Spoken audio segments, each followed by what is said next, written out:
Welcome to the Next News Network. I'm Gary Franchi. Joining me now for the special web edition is World Bank whistleblower Karen Hudes. She's one of many of a coalition of whistleblowers who are making waves across the planet. She's joining me now in studio. Karen, welcome to the program. Thanks for having me on, Gary. Karen, just before we went to air, we were discussing the global corruption, the global syndicate, the bankers. Who are these people? Who are the individuals? Who are the puppet masters pulling the strings of the bankers? Well, because you had mentioned the Jesuits in a previous interview, so I'm intrigued as to know where's the connection to the Jesuit order, as well as through the Vatican and beyond. There's many secret societies in the world.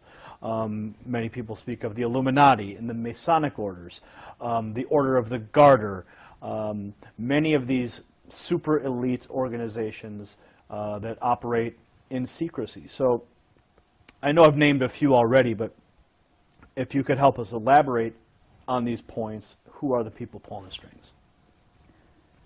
Well, do you remember when there were ghettos and you had something called a Judenrat that were the ones that would draw up the lists of the Jews that were going to get exported the next day? Do you remember how that system worked?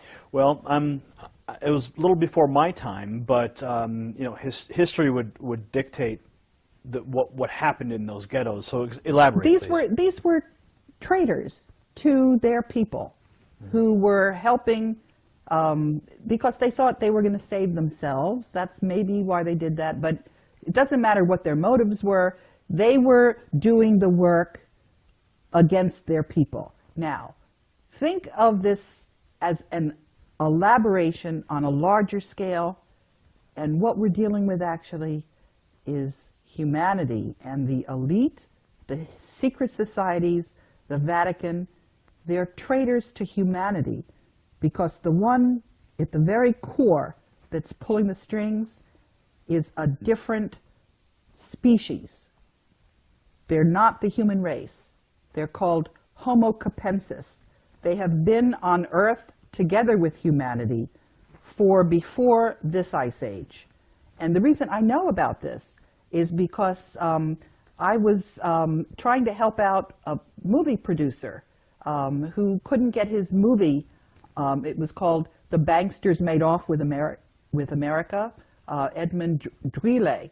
And he introduced me to his network of whistleblowers. One of the people in that network is a neurologist who went to Yale Medical School and was retired, and he was trying to find out what was at the very core of all of this corruption. And so you mentioned this species, an additional species of humans, or no, they're not humans. They are so distinct from humans that if they were to mate with humans, their offspring would not be fertile. Now, are you speaking of the biblical Nephilim is an entity that people have discussed and tried to understand for millennia, and that is the race of offspring of humans and the fallen angels from. No, these are not angels. These are not spiritual. Well, the Nephilim themselves were the offspring of the fallen angels and humanity. Is this the same species? They are not fallen angels. Mm-hmm. They are critters. People who I am getting emails from saw them the day before. They look just like human beings, except they have these big skulls. And that is why in the Vatican you see these crazy meters, is what they're called. And that's why the very first Jew, Moses, wore one of those things, because he was one of those Homo capensis as well. We have DNA samples of them. And the reason we know this is because it was in the papyri of one of the pyramids. I found this out from from the internet. But what is really remarkable, actually, is that we have had so much evidence, and we haven't had any studies into it. If you look at the archaeology, there is a civilization off the coast because the sea level has risen by 400 meters. But what do we know about this ancient pre-Ice Age civilization? We do have a map that's left over from there because it shows the coastline of Antarctica before the ice froze on it. And it's following that landmass perfectly. So what we have is we have evidence. There's also evidence in South Africa. There are a lot of these skulls that you find. And what You're speaking of the elongated skulls that have been found in graves, and even some of the skeletons found with these are in fact giant people. That is something different. No, I'm not talking about that. I am talking about a large skull. The elongated skull, the elongated cranium. Some are in Peru, some are elongated. But in other places, they're just round like pumpkins. And the individuals that were seen in Egypt, I've seen drawings of what their skulls looked like. It was just massive, much larger than human being skulls. And also, you know, in a human skull, there's something they call the parietal, where it's in 3 different segments. This critter doesn't have those separations. It's just so you're saying that this specific species of individuals is occupying the Vatican and functioning through the Jesuit order? Yes, but they're also working in the banks in Portugal, because one of the people who saw this, you know, in Saturday Night Live, there was a broadcast of something called the cone heads. So that's a slang word for them, although my mother refers to them as the boneheads. But they're alive and running around and doing all kinds of mischief. Now, some people might find the information that you're presenting right now to be completely, some people might say it's completely crazy. What do you say to those people who are watching this right now going, I don't believe a word of it? I would say you need to read the articles that Ed Spencer has sent me. You need to look at the skulls in the museums. You need to read the DNA studies. And you need also to think about what kind of motive the human beings might have for being traitors to their species. Why would they do this? Why would we have a banking system where all the money ends up going to the Vatican and people run around starving? Why would we have, for example, if you look at what the actual teachings of Jesus Christ were, as opposed to when you had translations and various things happened and got put in there. And as some of the whistleblowers have been discussing this, information, articles on Homo capensis have disappeared from the internet. They've been taken down. And other critics who, I don't know why they're getting all the coverage they are, and they've been getting features in Wikipedia. Let me talk a little bit about Wikipedia. Sure, okay? sure. I had an experience with Wikipedia because I got involved in trying to edit the biography on Robert Zoellick, who was the World Bank president. And I was trying to explain to people that the United States had lost the gentleman's agreement, which you could demonstrate. You could see, I couldn't get that into Wikipedia. They were clearly being controlled by this group that that is controlling all the capital markets. So do you and the think banks. do you think that these same people were preventing your Wikipedia edits? Yes, and what I'm trying to say is that this person who was attacking the information on Homo capensis had a big, long article featuring her on Wikipedia. So I know who Wikipedia is. I know whose interests Wikipedia serves. And when somebody who's just starting out gets a big write-up, I know what that really means. So what does it mean? It means that there is manipulation of information. It means that people are given exposure and credentials that they haven't earned. You know, some people have said, I obviously have to be a disinformation expert because I'm getting press coverage. I can show you all of the effort that I took to get exposure and for people to vet my story. And that's there. I'm simply getting exposure. What do you say to those people who would call you a disinformation agent who has been putting out information to confuse people or to misdirect people. People that might even leave comments in the video section below and say, she's actually a World Bank agent provocateur. How do you address that question? What I say is that if you look at what it is, don't look at me, don't criticize me, look at what I'm saying, see if I have anything to back it up, if I have documentation for it. But one of the other criticisms I get is that I couldn't be alive. If I were for real, I wouldn't have made it this far.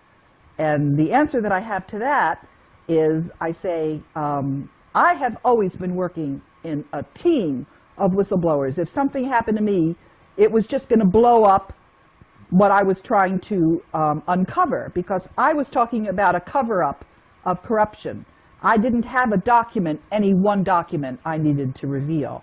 I was pointing to a whole system of cover-up. I was pointing to the fact that the media was not telling the story the way it deserved to be told. They had an agenda. They had a hidden, secret agenda. As I've said, the whistleblowers are like Toto in The Wizard of Oz, pulling the curtain back. And people are now seeing the wizard, which is this corrupt group. And they're also seeing that the mainstream media is projecting onto a screen their propaganda, which is not reality. What you get in the mainstream media has a hidden, secret agenda. It wouldn't be there if people whose interests are behind that cabal is what they're called. So, on the internet now, anyone can publish any documents. Anyone can publish any website to establish a historical record. How do we know the information that you've been receiving is actually authentic? I mean, the birth certificate of the President of the United States has been in question for so many years. Even when that was released, the most recent official one was released, they found multiple layers in the birth certificate. So what's to say that information that you've been receiving hasn't been doctored by another agency or another entity to provide you with information that could misdirect? Because if they see perhaps that you're out there speaking these things, that people are going to believe you because of what you say, but they may be feeding you wrong information. Is there any possibility that could be true? Well, as for the storyline that I have, I can give a very detailed chronology showing at any given stage what I was revealing, who I was revealing it to. It's very compelling. That's not something that can be doctored. That is absolutely, it's just, it's there for anybody to read. And so that's, if anybody is saying, am I for real? Yeah, I'm for real. Now, am I doing a good enough job on the information that I'm getting from other whistleblowers? Sometimes I'm doing a lousy job. So I got snookered on a story about a planet that was Nibiru. I got really snookered. And what was really interesting there, I learned a lot, was I tried to correct the information. And every time I corrected the information, it was taken down from the internet. So I learned that you have to be really a little careful about information and vetting it. Well, certainly practicing discernment in everything we do is something that must be practiced, especially when we're handed documentation that can make certain claims, and of course vetting the documents themselves. So back to the topic at hand, and the global cabal of puppet masters who are pulling the strings of the international elite and the banksters. I had mentioned the Illuminati and the Masons, and I mentioned the Order of the Garter and these super secret organizations. But you take it all back to the Vatican. You take it all right back to those this species of people. If I could provide a little bit of historical perspective for a moment, when the Illuminati was supposedly disbanded, some people believe that it just didn't disappear. It went underground, and it simply spread itself out. Would you say that the same is happening with this species of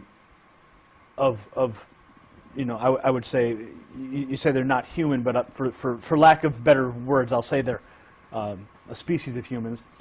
Do you think that these individuals have peppered themselves through some of these organizations as well? What I know is... Or is it isolated simply to the Vatican? What I know is that when you get to be a 33rd degree Mason, and the Black Pope, and also the archaeologists, they all know that Moses was Akhenaten. And if you know that, then you know that Akhenaten had this huge skull, and his daughters had this huge skull. So I'm going to presume that they probably also know that there are individuals, and they're not humans. They do not have the same kind of DNA that we do. And I can tell you what I know about them. They're very mathematical. Their average intelligence is about 150. And they do not have creativity. They're not emotional. And the other thing is that in the process of working with all of these whistleblowers, I've learned a lot about the strengths of Homo sapiens, because you know, we're not giving each other salaries, we're not giving each other honors, we're not giving each other anything other than additional hard work. But we also know who we're working for. We're working for all of humanity. So I have to ask this question, because some of the viewers who are watching right now are going, they're talking about another species with an elongated skull. You mentioned the high intelligence, the lack of creativity, and it's going to be hard for people to grasp that reality. And of course, everyone has to do their own homework to discover these things. But given your whistleblower status with the World Bank, do you think that by promoting or discussing these types of theories hurts your credibility and all in the minds of some of the people who may have first heard of you through the whistleblower status at the World Bank? I'll tell you what, I've gotten a fair amount of feedback like that. And I'll tell you what I say to these people. I say that it has been an incredible experience to have made it this far. And the number one thing that I've learned in that process is to trust my own intuition, because that has really served me very well. And my intuition is telling me that this is the time to tell people this. Well, Karen, thanks for taking the time. I wanted to ask you some tough questions and have you here to discuss some of these hard facts, and I thank you for taking the time to sit down with me today. Thanks for having me. All right. Gary Franchi signing off for the Next News Network. That was Karen Hudes. She's a World Bank whistleblower. Karen, what's the website?